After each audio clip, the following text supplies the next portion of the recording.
के छ भने म नेपाल जाँदैछु है, ड्युटी भनेको एकदम राम्रो छ हैन, एकदम राम्रो छ।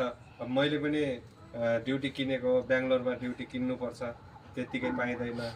अब तपाईँहरू आउनु भएको छ, लगाउनु ड्युटीको बोल कति लगाउनुहुन्छ? सक्ने भनेको बेङ्गलोरको जस्तो ठाउँ हो, काम पनि अब ठिक छैन होइन, पैसा पनि कमाइ छैन। म त दिन सक्ने 20,000 हो, अब अरूले कति दिनुहुन्छ?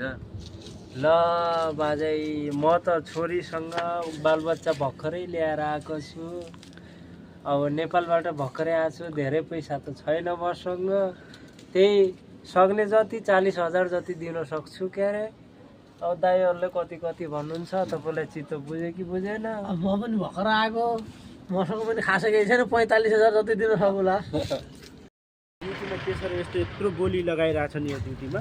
हेर भाइ, यो ड्युटीमा केही पनि छैन। जो यो ड्युटीमा जो बस्छ त्यसको बुढी पहिला जान्छ। त्यसो भए त म 1 लाख लगाउँछु।